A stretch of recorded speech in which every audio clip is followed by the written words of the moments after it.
เมื่อนี้สิลงไปหาลูกอยู่บ่มื้อนี้นะนั่นแหละทานมาจากแต่แรงเพิ่น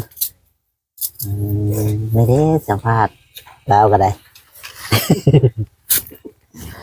ลองอยู่เนาะกินว่าอ้อยในที่ร้านเนี่ยน้องแล้วนะไว้ว้าวอ่ะให้บ่จ้อยตัวนั้นเนาะทำไม่ได้กินแล้วนะไว้โฮมปันมาสิกินน้ำกันมือแต่เมาแต่กินน้อย เนี่ยพี่น้องเนาะทางพอน้องตุ๊กก็อยู่นี่แกจนกลัวลูกชีหันพอเลยเนาะอย่างชีได้ไป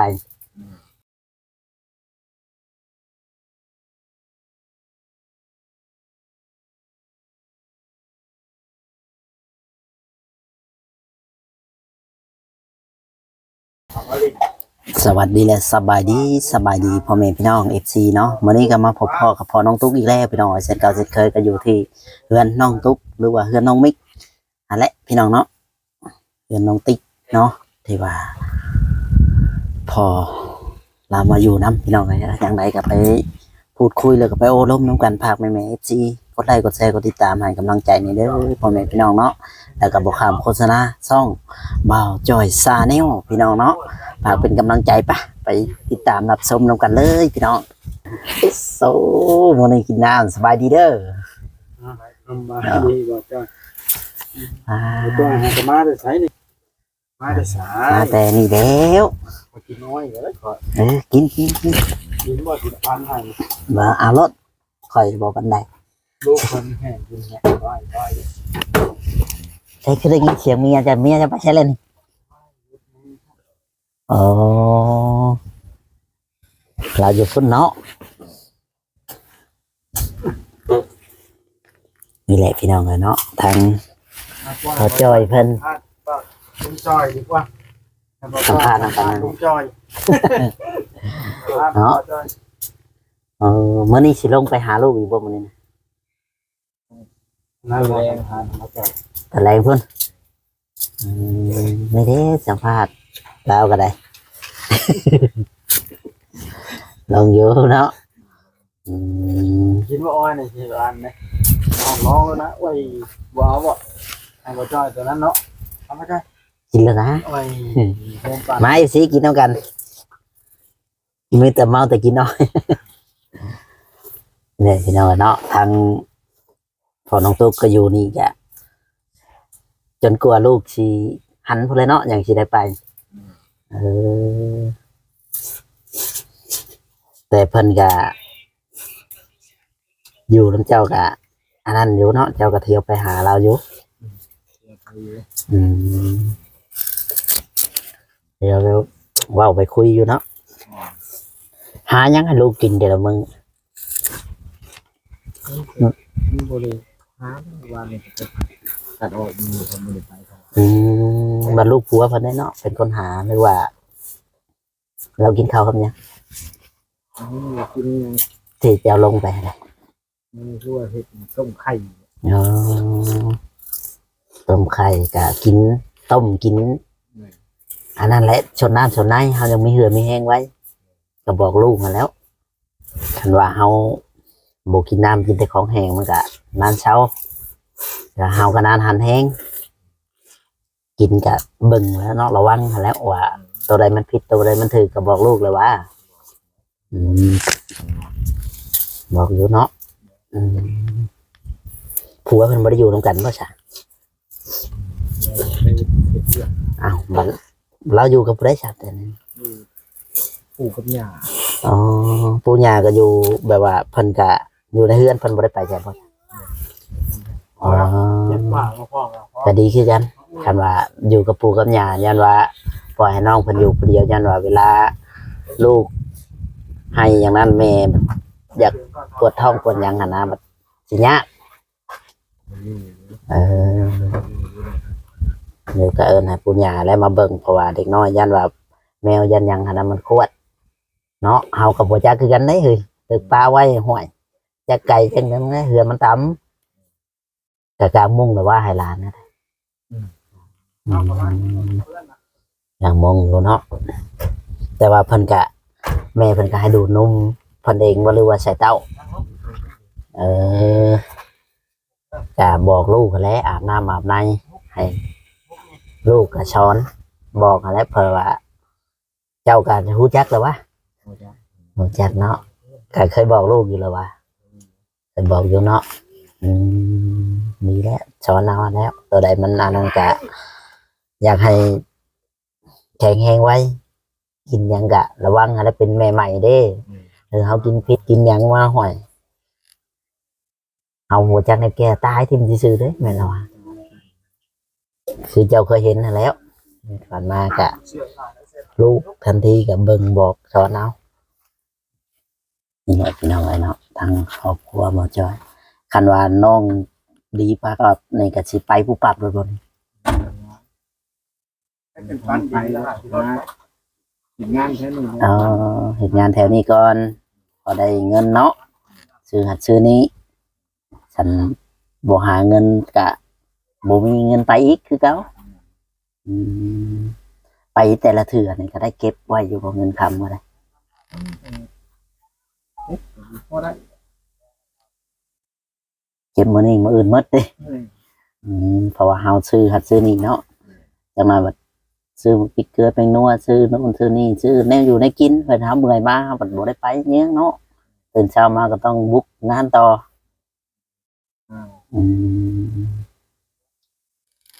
อยู่ซื่อๆก็บ่ได้เนาะอยู่ซื่อๆก็บ่เป็นคือว่าเนี่ยต้องในเหตุการณ์เหตุงาน เพราะว่าทางเมียเจ้านี่ก็ไปนำกันเนาะกันไปเพิ่นอยู่แบบนี้เพิ่นบ่จมเพราะว่าโอ้อยากไปทำงานเด้อยากจะสิเพิ่นบ่ได้จมบ่ก็เบิ่งก่อนเนาะเบิ่งสถานการณ์ก่อนก็อยู่แบบนี้ก็พาเราไปใช้อยู่บ่แบบว่าไปดินหมู่คู่ในเจ้าฮู้จักอยู่บ่แถวบ้านรู้จักคนอยู่บ่ ไปเพื่อนคนเดียวนั่น เฮือนไปพอดีเฮือน เขามีอะไร ไปดินนำคนที่ฮู้จักคนเดียวเนาะคนอื่นเฮาก็บ่จักเฮาก็บ่ได้พาไปคือว่าเราก็บ่ได้คิดว่าอยากโอ้อยู่เฮิงได้อย่างนั้นอยากสิอยากเมื่อเราก็บ่ได้เว้าหยังบ่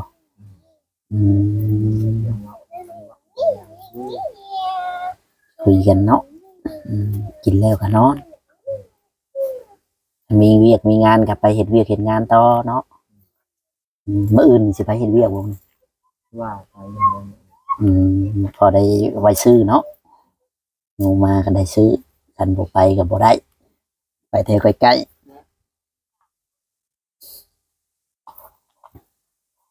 นี่แหละพี่น้องเนาะนอนในเจ้านอนมันเฉาะห้องเดียวว่าหรือว่านอนเปลี่ยนห้องนอนโอ้โหใช่ว่านอนห้องนี้บ่คักไปนอนห้องนั้นแต่ถ้าขึ้นแดดข่อยขึ้นทางตากแดด นั่งก็นะบ่จอย ข่อยสิบ่ชุบ บ่จอยสัมภาษณ์ลุงจอย แม่น มาพี่ลูกอยากแข่งได้มามาพี่จอยต้องสัมภาษณ์ แม่นสิสัมภาษณ์เรานี่แหละ ตั้งบ่ค่อยปาก ข่อยก็บ่ปะ ให้ ข่อย เลยอย่าไปพายหม้อ บ่ค่อยปากก็บ่ค่อยเว้าคือกับเรานะ ต่างคนต่างบ่ค่อยปากแฟ่ๆเนาะบ่จอยเนาะ แม่นอยู่กับเมีย2 คนแล้วก็เลยไปทำงานเนาะไปในม้าค่ำบ่แต่ละมื้อไปเฮ็ดเวียก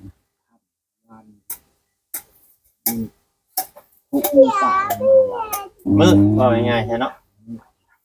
มาแล้วก็นึ่งข้าวนึ่งน้ำอีกบ่หรือว่าแล่นนึ่งข้าวนึ่งน้ำเนาะให้อยู่ให้กิน มาแล้วก็น้องติ๊กน้องมิ่งเพิ่นบ่ได้มาอยากมาน้ำเจ้าบ่ แดดดิขอโทษด้วยพี่น้อง นั่นแหละบ่ ฮ้อนแดดดิแต่ว่ายังนั่งทาอีก อยู่เนาะก่อนค่อยเข้ามานี่ประจำแต่มีน้องแต่น้องตุ๊กนุกน้องมิกเนาะบ่เวียงเราเป็นน้อยว่ามันเล่นอัพได้ขนมหวังนึงพอเกิดเรื่องว่ามันแตกโคปาดโอ้ย แยกกันไปดิ ไปคนละทิศละทางหวังเคยอยู่ได้อยู่ว่ะ มันเป็นเด็ก มันก็อยู่กับเช้าก็แยกไปถามได้ไหม เจ๊ ว้าวนั่นแม่ตะเวียง บ่เวียง แค่นี้แล้วว่ามันยังก็เดียวนี่อันหนี้สินมันยังก็บ่ได้มีแล้วเนาะพ่อจอยใจในแล้วแหละว่าหนี้สินมันยังก็เพิ่นก็ใช้เบิดเรียบร้อยแล้วล่ะพี่น้องเอ้ยเนาะแต่แค่คำว่ามันสิมาใหม่อันนั้นอันนี้คือว่าบ่ได้มีหนี้มีหยังแล้วแต่ว่าหาเงินพอได้ไว้ซื้อข้าวซื้อน้ำกินเพียงชีวิตประจำวันไป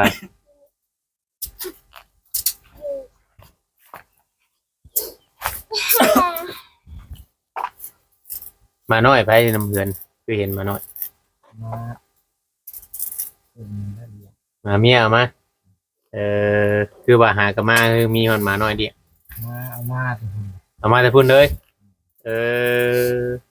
มักเลี้ยงเนาะเลี้ยงมาน้อยมาเนี่ย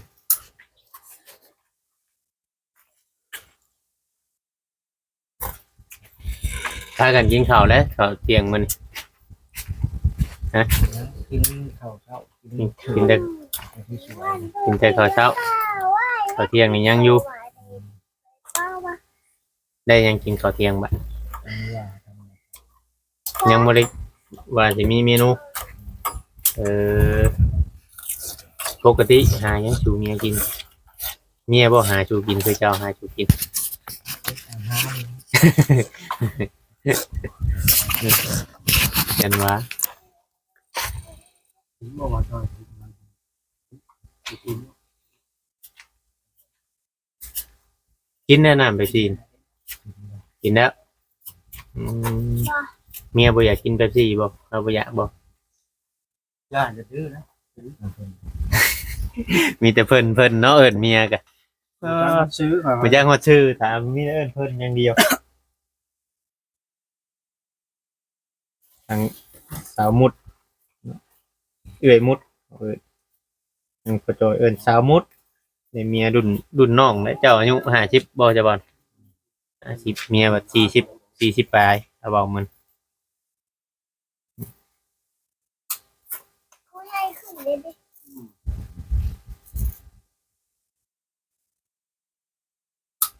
แกงยอดอ้อยอะไรกินยอดอ้อยเขาแกงตัวไรจ้ะตัวตำมันบ่ มันก็กินได้ดินน้ำมันนะดินปั้นมาได้หรือเปล่า มาคำมามื้ออื่นนี่บ่พอเนาะมื้ออื่นเนาะอาจจะมีโปรแกรมไปเนาะอาจจะมีทางไป สัมพันธ์เลยได้ประจบคิดว่า เพราะว่าทางมันมื้อนี้เราบ่ได้นั่นพี่น้อง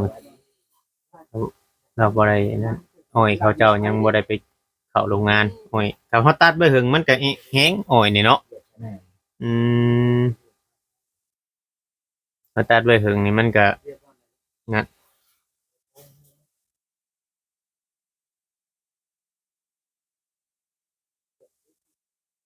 เฮียงบัด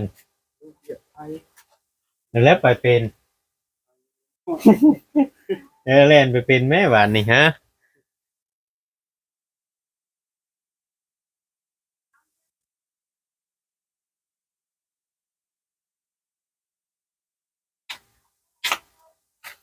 ฮ้อนไม่เห็นเดี๋ยวกินเท่าก็ได้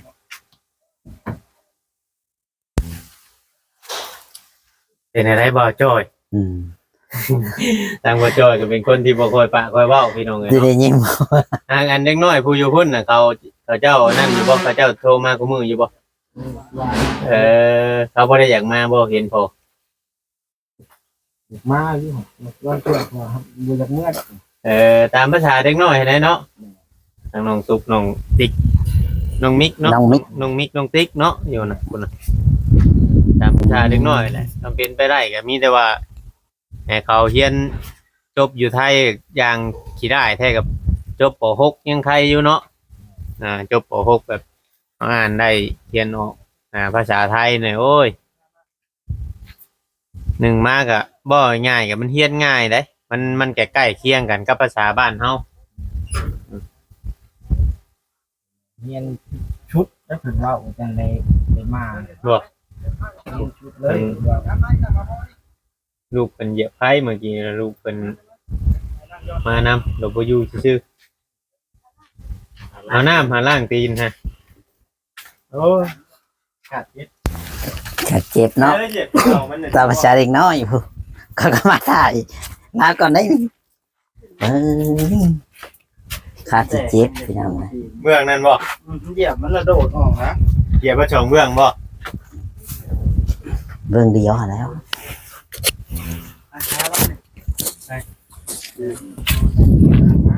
อย่าลงเด้อบัดนี้เด้อ ปวดเลือดยุบ เปิดทำความสะอาดเนาะเปิดทำความสะอาดเราเลย เขาขยะเนาะอืมแล้วก็ดูมันเลยพี่น้องเลย ล้างมือเจ้ามัน นั่นแหละดื้อย่างแล้วพอก็ใส่เกือบเนี่ย ลง มาเราขึ้นมาเลยเดี๋ยวบ่ได้นั่นบ่ มันจะแย่งลูกบุ้ง เหยียบแล้วโดดลงออกนะ อย่าลงเด้อบัดนี้เด้อแม่ขอบอกให้เจ้าอยู่เทิงโดด เอาพอไปใส่ก็ไปหันเลยเนาะ แม่ข้าวเรียกเลยมานำนี่ไปต้น อืมโคใส่งานบนเจ็บบ่บันเจ็บบ่อืมปลาเลี้ยงคนมาน้อยผู้ เอามา บัดอาไปนี่บัชีบอกกินฮอดมันบ่นี่ เลี้ยงเลยแล้ว อืม เดี๋ยวดูก็หน่อยน้ ไปชื่อเสือน้อยนะเนาะ ำเลย มีชื่ออยู่ประมาณนะ หมอก มอก โดย คือว่าใช้ชื่อแดงนั่นมันแดง มาแดงก็ชื่อมาหม้อ มอกมีหมาเนี่ยเนาะอยู่เป็นเพื่อน อยู่ผู้เดียวได้ตั้งแต่ไปหาลูกหานางตูอยู่หมอนะ อืม จะพาไปเพื่อนนี้ โดยอยู่นี่นะให้ข่าวให้หนามมือเดียวเราไปเลยแล้วก็มาจอย อืมเอาน้ำตักจะถ้วยไว้บ่ เลย เออ เอาหน้าเอานายตักไว้เนาะ สี่มื้อเนาะ อืม สี่คืนหามื้อเด้6 มื้อ มันยังเป็นบุญรอดด้วย ขี่รถมาโอ้ห้องโอ้ย เออแม่นแล้วเอาวงนี้คนเกลือมันขี่มันเหนียวได้นี่เนี่ย มา เสร็จ เสร็จ นี่พี่น้องไอ้เนาะหมาเพิ่นก็ได้ มาจากเมืองคงเหมือนเด้เอาถาดปู กลับมาไก่จะดีได้จะหมักเลี้ยงหมาเลี้ยงแมว บอกว่าก็มาเลี้ยงนี่เลย อืม บอกว่ามาเลี้ยงใจให้เพิ่นเลี้ยงนำทาน อื เนาะ ม เพราะว่าแต่พอจะแม่เฮาว่าเลี้ยงมาเลี้ยงแมวเนาะมีลูกน้อยนะ แม่น พอจะแม่ก็ แมนแต่กี้ว่าสมัยคอมเมอร์เนี่ยมันบอกคือเข่ากันคือว่าน่ะ แต่ยังถืออยู่ คือแมนบางคนแต่ก็ ถือได้แต่พอจะแม่นะ อืมดีแล้ว เจ้าก็อยู่แบบนี้น้ำในกับไปอาบพุ่นเนาะ ก็อาบน้ำเพิ่นโต เออ ก็อาบก็สักผ้าสักหยังหน้าก็ต้องไปอาบคือบอกขอกับเพิ่นเนาะ แมนหามันยากหาบุมีน้ำไปจำเป็นแหละค่ำก็ต้องแล่นไปอาบ ตอนเช้าก็ต้องแล่นไปแต่เช้า